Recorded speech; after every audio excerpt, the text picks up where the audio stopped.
Buenas noches a todos, bienvenidos una vez más a un nuevo evento dentro del ciclo Democracia y Ciudadanía. En esta oportunidad contamos con Ronald Valderrama, quien es parte de nuestra organización. Él es voluntario, el cual está culminando su último año, ya pronto para pasar a ser miembro.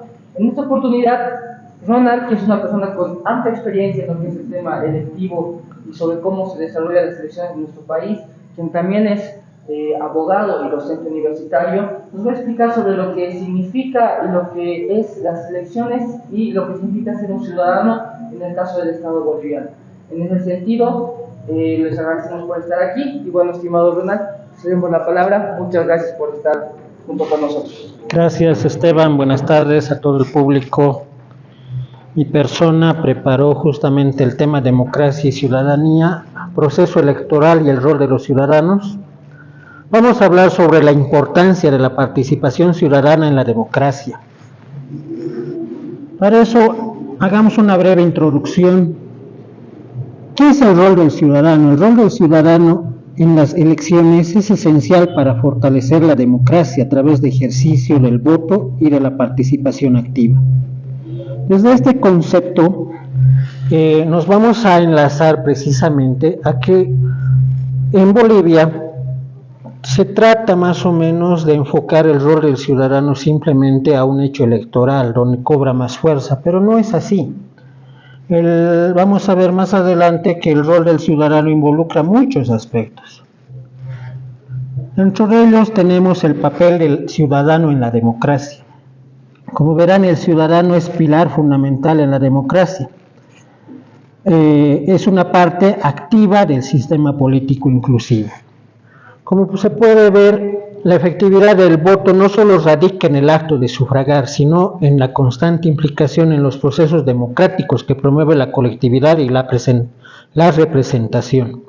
Esto amerita un análisis mucho más complejo porque involucra muchos elementos que conforman en sí toda una red que se va aglutinando para justamente tener un concepto general de lo que puede ser el rol del ciudadano.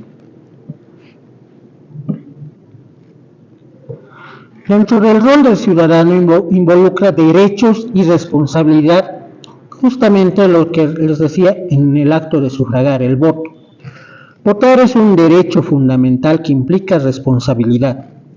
Los ciudadanos debemos informarnos sobre los candidatos y las propuestas para tomar decisiones conscientes, asegurando así que el proceso electoral refleje verdaderamente la voluntad popular. Lo cuestionable de todo este aspecto es que tenemos una sociedad muy desinformada, donde justamente, y vamos a vivir, estamos tan cerca de un proceso electoral nacional e importante, la sociedad no lee los programas de gobierno. Está documentado, estudiado, que el elector se tiende más por un aspecto de marketing político donde se refleja el apasionamiento del candidato, identificarse con una propuesta, con un eslogan, con una canción. Se ha reflejado esto desde la construcción o la recuperación de la democracia, donde justamente si hacemos una memoria retrospectiva, había canciones fuertes, ¿no?, que pegaban de los partidos políticos y jalaban mucho a varios sectores. El movimiento nacionalista revolucionario, ¿no?, con su Viva el MNR, Hugo Banzer, ex dictador que se aglutinó a la democracia, también tuvo su canción. Más que todo parecía una marcha de guerra, ¿no?, esa canción, Cantemos Ya, creo que era. Y el MIR también tuvo su canción fuerte, ¿no? Y estos aspectos involucraban mucho un sentimiento de adhesión al candidato, más allá de también hacer un énfasis en la cuestión de los liderazgos que se reflejaban en ese entonces. A partir de ya el siglo XXI, con la ascensión del MAS, es otro los aspectos políticos. Pero justamente en el siglo XXI es donde más la sociedad no lee, no se actualiza, pese a que tenemos una tecnología a la vanguardia donde podemos estar así en las noticias. Lastimosamente Gran parte del electorado va a estar viendo los TikToks, si el Samuel está bailando, si el no sé quién está regalando tal vez algo en una plaza. O sea, el escenario de una estrategia electoral va variando y esto hace mucho énfasis en una crítica al electorado, ¿no? Donde la desinformación también reina mucho. Una característica fundamental de ser un ciudadano es justamente participar como jurado electoral. En esta amplia máquina que se va conformando en el día de las elecciones tenemos veedores, tenemos jurados, tenemos revisores, jefes de recinto. Justamente esta es la importancia, ¿no?, que se da para transparentar las elecciones, para fijar un rumbo de que las elecciones no tengan cuestionamientos y sea lo transparentemente posible. La legalidad y la confiabilidad en las elecciones radica justamente en el ciudadano, que ese día, más allá de los sorteos, más allá de los partidos políticos que ponen igual a sus delegados, está la transparencia en defender de que no exista fraude, de que el voto de un ciudadano simplemente sea un voto y no exista carretillas, no exista fraude, o bueno, no, lo que ahora también puede haber manipulaciones, pero y eso es en otro ámbito, como se ha visto, en una manipulación tecnológica del voto mediante el TREP. Eso se vio en la última elección cuando Carlos de Mesa denunció el fraude, pero más allá de eso no se pudo hacer mucho, ¿no? La participación ciudadana. La participación ciudadana es crucial para garantizar la transparencia, la legitimidad del proceso electoral, fortaleciendo la democracia en todos sus niveles. Vemos justamente lo que les decía, ¿no? La transparencia radica en que las personas vayan a ese momento, acudan, más allá de las sanciones que establece el órgano electoral, radica en que una persona haga su ejercimiento al derecho cívico ese día. Esa participación activa fomenta un sentimiento de pertenencia y empoderamiento dentro de la comunidad, preparándolos para asumir mayores responsabilidades cívicas. Obviamente, tras de esto siempre va a existir una capacitación previa que lo organiza el órgano electoral, que lo organizan los partidos políticos, y bueno, ¿no?, también radica en que la sociedad se informe a través de los medios comunicacionales, la radio, la tele, el internet, que van a estar fuertemente capacitando, brindando eslogans para que la gente acuda a votar, acuda a ser responsable y participe de un acto electoral. Yo siempre vi a las personas que el hecho de que existen elecciones lo ven como un día feriado, ¿no?, donde es con la familia, la pasan bien, un rato y de mala manera van a votar algunos, y bueno, no creo que no se concebía que la política, la importancia de las decisiones del país radica en ese día, porque es justamente ese día donde se elige a los representantes que van a definir los destinos del país en una gestión los siguientes 5 años. Y ahí involucra mucho la decisión de cada persona en dónde va a depositar su voto. Es algo importante, pero no le dan mucha relevancia a ese aspecto. Creo que la política se ha desprestigiado estos años y hemos tenido lastimosamente diputados, senadores que simplemente van a calentar ahí el asiento y no hacen nada. Este hecho involucra también que la sociedad se sienta defraudada porque dicen, ¿para qué? No hacen nada, son los mismos, y esto involucra toda una bola de deslegitimación de algo que es tan importante, ¿no?, para el país. El rol de los ciudadanos en el proceso electoral, como verán aquí, involucra muchos aspectos, simplemente mencionaré la inscripción y el registro electoral, la participación en las elecciones de autoridades, la fiscalización y el control, la participación en la vida política. Este es un hecho importante porque más allá del voto, los ciudadanos pueden participar activamente en la vida política, afilándose a partidos políticos, realizando campañas electorales y ejerciendo su derecho a la libertad de expresión y de asociación. El hecho de ejercer este derecho también les da derecho a ser elegidos. Y es algo fundamental, ¿no? Yo creo que se tiene que rescatar a los mejores hombres que manejen el país. No es simplemente de poner al que tiene más popularidad en redes sociales, el que arrastra en TikTok más seguidores, porque se ha puesto de moda estos últimos años esa tendencia.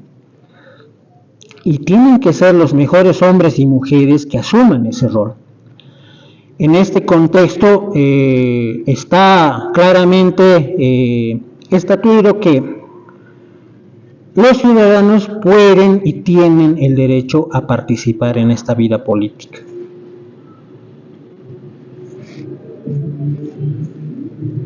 Aspectos políticos relevantes. El proceso electoral boliviano se desarrolla en un contexto político complejo, marcado por la pluralidad de fuerzas políticas, la presencia de movimientos sociales y la diversidad cultural del país. El proceso electoral, por lo tanto, es crucial para la consolidación de la democracia y la estabilidad política.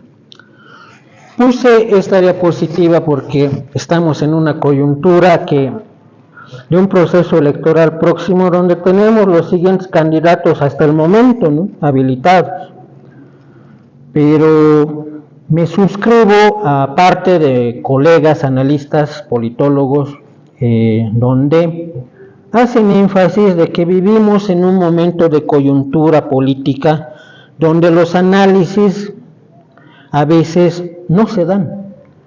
Las prospecciones que un analista político puede realizar tampoco se están dando, porque de la noche a la mañana aparecen elementos que desbaratan todo el tablero político. Esto involucra a que exista candidatos inhabilitados, se esté haciendo procesos para que ciertos partidos políticos pierdan su personería o estén inhabilitados para las elecciones. Y bueno, no todos estos elementos nos dan a que no sabemos de manera certera qué es lo que puede pasar el día de mañana. Hace rato comentábamos acá con un compañero, ¿no? El panorama es muy complejo en lo que se avecina a las elecciones, siendo una elección tan importante rumbo a al bicentenario 200 años de nuestro Estado, de la República. Más allá de que hoy sea Estado plurinacional, aún conserva las estructuras que han cimentado los valores de la democracia durante buen tiempo, gran parte, un centenario más que todo, y donde la construcción del Estado para llegar a toda la población que amerita el país se ha construido bien que mal por partidos políticos, por ciudadanos, por líderes. Pero lo penoso de esto es que para el debate siglo XXI el MAS logra una mayoría aplastante que se consolida durante ya 20 años en el poder. Y no ha existido otra fuerza política que le haga frente. Acá es una crítica muy fuerte a la oposición que no ha podido plasmar hasta el día de hoy un proyecto político serio donde la sociedad se siente identificada y donde podamos cada individuo aportar para el desarrollo del país. Creo que en este aspecto involucra mucho restablecer la institucionalidad del país, convocar a los mejores ciudadanos para que manejen el Estado, pero también involucra mucho la reducción de un aparato público que hoy es muy grande, demasiado grande, donde tenemos una cantidad de funcionarios públicos que lastimosamente solo están ahí por la militancia política, no por más. Hay muchas cosas, ¿no?, para hablar en este aspecto del debate.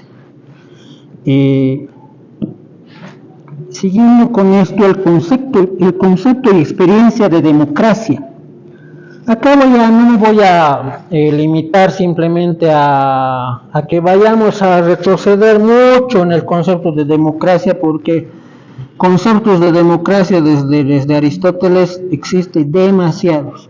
Simplemente me voy a reservar a tomar 1, 2, 3 autores, creo que puse acá, que me parecieron los más certeros, en los que involucra que Abraham Lincoln decía que la democracia es gobierno del pueblo, por el pueblo y para el pueblo. Otros, como Giovanni Sartori, lo consideran no solo como un sistema de gobierno, sino también como un sistema de vida social que prioriza la libertad. Esto es esencial, ¿no? La libertad, la lucha por la libertad. La lucha por la libertad en el planeta siempre ha estado básicamente moviendo a las masas, moviendo a los sectores, porque las tendencias autoritarias han surgido desde mucho antes para detentar el poder, para consolidarse en el poder, ya sea a través de clanes familiares y monarquías, hacer y deshacer a gran escala para bienes individuales, simplemente el poder, para detentar el poder. Otro autor que me pareció interesante es Guglielmo Ferrero, que indica que la democracia es el único sistema de gobierno legitimado para gobernar sociedades libres. Los demás sistemas no prestan esa legitimación. Eso es interesante, ¿no?, analizar ese concepto, porque en Latinoamérica más que todo, y vivimos ya 21 años del nuevo siglo, que vemos, ¿no?, cómo se han ido consolidando a través de la lógica de la izquierda, ese movimiento que existía, el socialismo del siglo XXI, que empezó a detentar el poder, pero que no lo hizo de una buena manera. Ahí está Argentina, ahí está Venezuela, involucra muchos países donde aún todavía siguen con estas formas de gobierno, donde más allá de hacer elecciones, como en el caso de Venezuela, aún sigue existiendo represión, autoritarismo, una lógica del caudillo, más allá de que no lo reconozcan a Maduro, pero tiene su gente que lo sigue. Acá está la defensa de ese tipo y forma de hacer política a la mala, donde no involucra los organismos estatales, los veedores que existen a nivel internacional. No les interesa nada más que detentar el poder, y lo hacen a la mala. Dentro de esos escenarios también se lo culpó, ¿no?, al movimiento al socialismo de haber hecho fraude en las últimas elecciones. Simplemente ¿para qué? Para seguir detentando el poder, y hoy se sigue hablando de lo mismo porque no tenemos un padrón depurado, no tenemos un órgano electoral transparente con nombres notables. Hoy en día están los que están, e incluso hay gente que ha habido, ¿no?, una última noticia de que alguien tiene una denuncia por violación siendo un legislador electoral, y eso es aberrante. Creo que como sociedad estamos tocando fondo, y bueno, amerita de todas las personas concientizar en estos aspectos de que la búsqueda de la libertad no simplemente es para un partido político, no simplemente es para un grupo que va a estar ahí gobernando, involucra a todas las personas. La libertad de expresión, la libertad de locución, la libertad de moverse, de hacer lo que uno quiere, obviamente sin dañar a otros, debe y tiene que seguir garantizada. Y esto no lo están. Personas que opinan, personas que cuestionan al poder político eran perseguidas. El último ministro perseguía a mucha gente. En Santa Cruz lo hizo callar a muchos disidentes con la persecución, inventando juicios. Y eso está mal porque la justicia también se ha prestado a eso. Y esto tiene que ameritar todo un cambio global en una estructura política, social, cultural y educativa, donde hagamos un cambio para justamente hacer ver que esta forma de gobernar es pues mala, malísima.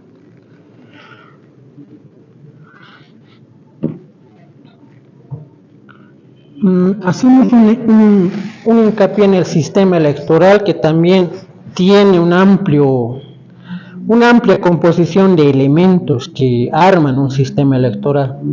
El régimen electoral boliviano se asienta en el principio de la mayoría, con el reconocimiento y respeto de las minorías, para lo cual adopta un sistema electoral mixto que combina la representación proporcional y el criterio mayoritario para la elección de representantes.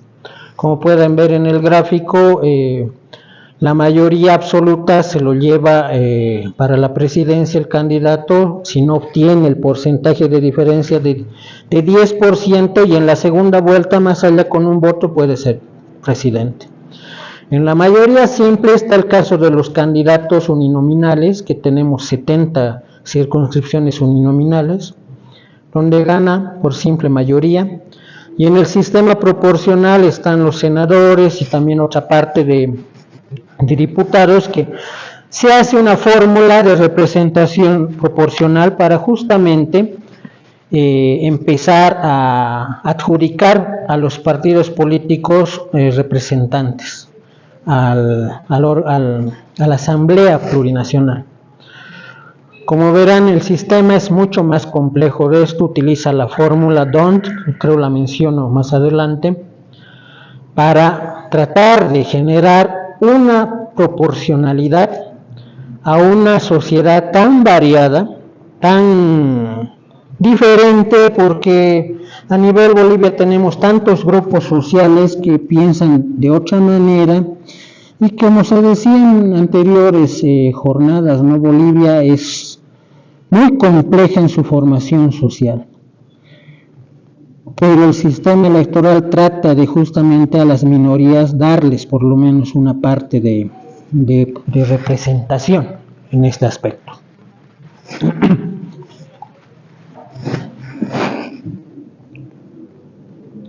Como verán, las elecciones nacionales, lo que les decía, que está la elección del presidente, el vicepresidente, la asamblea legislativa.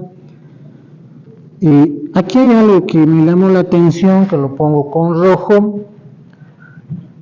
que en la normativa que el movimiento al socialismo aprobó, y con la refundación de la República al Estado Plurinacional, se adjudicó 7 escaños reservados a representantes de pueblos indígenas elegidos según sus usos y costumbres. Creo que esta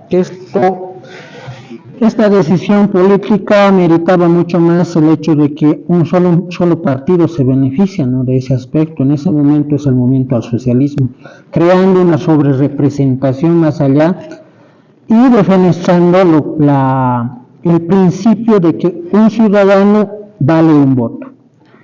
Lastimosamente tenemos una sobrerepresentación de los pueblos indígenas, donde hasta el día de hoy no se ha visto alguna mejora de que estos diputados o senadores, más que todos diputados, hayan hecho algo por los pueblos indígenas. ¿Dónde está la voz? ¿Dónde está su trabajo? ¿Dónde están las propuestas de ley? Preservar las tierras que conservan ciertos pueblos indígenas. No se lo ha hecho. Es algo cuestionable, creo que amerita también para el siguiente gobierno, y puede ser también dentro de la sociedad una reflexión para replantear si es viable o no estos 7 escaños que se las adjudica a los pueblos indígenas. Poder e impotencia. La dinámica entre el poder y la impotencia define la participación ciudadana en la democracia, mostrando que la lucha por el poder es una realidad compleja y multifacética. La dicotomía entre el poder e impotencia justamente radica en lo que les decía. La lucha del poder de los ciudadanos ha estado siempre cargada, calificada de desprestigiar al otro para llegar al poder. Se dicen de todo, se arman mentiras. De alguna manera el órgano electoral en campañas políticas ha tratado de aminorar estos ataques que se dan, porque antes era mucho más fuerte, ¿no? Los de animales, cada uno no se bajaba en las propagandas político-electorales, no sé si se acuerdan, monos contra perros, gallos. Existía una fuerte tendencia a la confrontación. Por lo menos eso ha ido bajando con los años, pero por las redes sociales hoy sigue este aspecto mucho más delicado, porque se daña a la otra persona desde el anonimato, ¿no? Creando perfiles falsos, inventando noticias, y hoy con la inteligencia artificial se puede incluso inventar videos, voces, y esto es terrible, ¿no? Porque hay personas que todavía no tienen el conocimiento necesario en lo que es la inteligencia artificial, las redes, y hay personas pues que creen estas falsas noticias, y eso amerita una influencia radical en sus decisiones, ¿no? Que puede ser el día de la elección. La participación ciudadana como medio de acceso al poder. La participación ciudadana en los procesos electorales se ve limitada por la estructura del poder existente, en la que el ciudadano se convierte en un menor facilitador. Esto implica que a menudo la participación se reduce a la emisión del voto, sino un impacto transformador en el sistema político. La decisión de participar de los individuos, de ejercer estos derechos, de ser ciudadano, involucra mucho a cada persona. No se le puede también obligar, ¿no? Si tenemos buenos profesionales, hay buenos profesionales que a veces no quieren meterse en política. Buenas personas, buenos comunicadores que igual también tienen sus reacios a entrar al campo de la política, porque la política es muy mal vista. La política como tal no es algo asqueroso. Son las personas que lo han vuelto así, y lastimosamente en nuestro medio aún mucho más con la corrupción. La política tiene que cambiar la lógica de pensar, porque el hecho de que uno se mete en hacer política es para solucionar los problemas de la sociedad, ya sea del vecino de la calle, ya sea como dirigente a veces universitario tratando de defender ciertas causas de opresión que a veces existe de docentes, de notas, o en el aspecto de la política, vayamos departamental, municipal, nacional, el hecho de mejorar el país, de hacer escuchar la voz a los que no tienen voz, a las minorías, a los grupos que hoy en día también siguen siendo, ¿no?, fuertemente reprimidos, las tendencias de LGTB, todos esos sectores que de alguna manera se ha ido avanzando, ¿no? En la última elección municipal tuvimos un concejal que pertenecía a ese sector. Pero más allá, digamos, en la Asamblea Nacional no he escuchado, ¿no?, que exista un diputado, un senador que represente a esos grupos. Pero a veces no simplemente es por el hecho de que existen esos grupos que tengan que estar ahí, sino va más allá de que el que haga política tiene que tener una visión amplia de esos sectores para que sea la voz y genere una participación real de todos los ciudadanos para que vuelvan a confiar en la política. Fortalecer la ciudadanía, ejercer de forma correcta los derechos. Participación es un derecho y condición y fundamento de la democracia. Aquí existe un elemento interesante que surge a partir de los grupos que justamente les decía, y que tratan de hacer un contrapeso a ese poder de los representantes electos, y es el control social. El control social es un derecho constitucional de carácter participativo y exigible, mediante el cual todo actor social supervisará y evaluará la ejecución de la gestión estatal. El control social está respaldado por esa ley, la ley 341 de participación y control social, donde cada persona puede hacer un control directo a la fiscalización de recursos, a pedir respuestas de por qué se malgasta el dinero tal vez en alguna obra, en alguna ley, en alguna compra innecesaria a veces de cosas, o como se ha hecho también acá en el estado, ¿no? Con la construcción incluso de museos que nunca han tenido una relevancia real en la sociedad, o haber construido, como Evo Morales lo hizo, canchas donde ni siquiera había lugar, o sea, gente que jugaba fútbol, pero le metieron canchas. El control social tiene una labor fundamental respaldada por una ley, pero también este aspecto está ampliamente criticado porque los controles sociales son cooptados por justamente los que tienen el poder en ese momento. Esto se ve reflejado en la alcaldía, se ve reflejado a través de la asamblea departamental y también en el nacional, ¿no?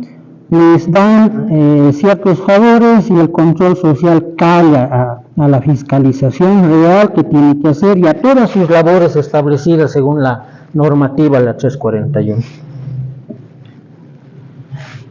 Como conclusiones, vamos a partir de la participación ciudadana es fundamental para la democratización efectiva y continua en la vida social política. Aquí vemos los avances en la participación ciudadana. La participación ciudadana ha logrado importantes avances en la organización electoral, fortaleciendo la transparencia y el acceso legal al poder. Sin embargo, estas mejoras deben ser vistas como un paso hacia una participación más significativa y transformadora en la sociedad. Limitaciones en la participación. A pesar de los logros, la participación ciudadana a menudo se limita a momentos electorales. La ciudadanía es un proceso dinámico y está en constante evolución, donde los ciudadanos juegan un rol activo en la definición y la defensa de sus derechos y responsabilidades. La ciudadanía es un concepto complejo y multifacético, compuesto por una variedad de elementos interrelacionados. Como han visto, involucra muchos aspectos. La importancia del sistema electoral también está encajada y anexada a toda este organigrama de la construcción de ciudadanía. Es importante desenfocar que el sistema electoral boliviano ha sido objeto de debates y controversias, especialmente en relación a la transparencia y la equidad en la representación. Las reformas electorales han sido frecuentes, buscando mejorar la eficiencia y la eficacia y la legitimidad del proceso. Pero no basta con eso, ¿no? Aún se tiene que hacer muchas mejoras en este aspecto, porque el sistema electoral, más allá de generar representación o más allá de ir por el sistema mixto que tenemos, aún sigue habiendo falencias en lo concerniente a la elaboración de las leyes que amerita la Asamblea Plurinacional. Hay representantes que no hacen su labor, no hacen el desenvolvimiento exacto de lo que justamente han sido elegidos. Propuestas para la transformación. Acá hago énfasis en unas 4 propuestas: fortalecimiento de las instituciones democráticas. Una ciudadanía plena requiere instituciones sólidas y transparentes. Esto implica reforzar el Estado de Derecho, garantizar el cumplimiento de las leyes y la rendición de cuentas por parte de los funcionarios públicos. Combatir la corrupción y la impunidad es crucial.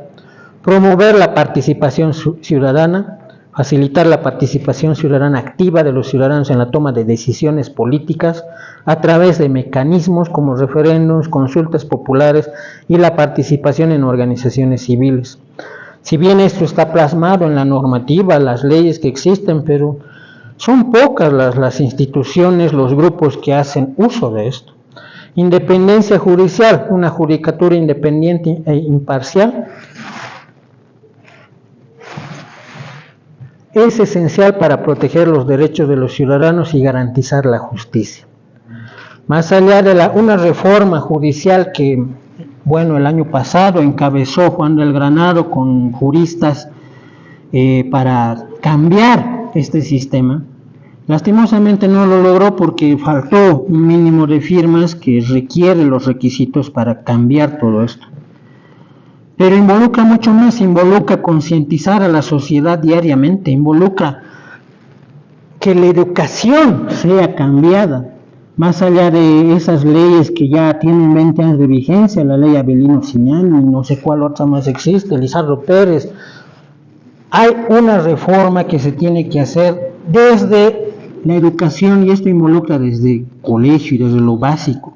Si vemos y nos comparamos con otros países, Japón involucra desde niños a sus ciudadanos en conductas diferentes, en una estructura y forma y pensamiento distinto, que estén capacitados en tecnología, que sean sensibles en la sociedad, que sean colaborativos, ya sea para cualquier hecho. Y eso involucra una transformación en los individuos.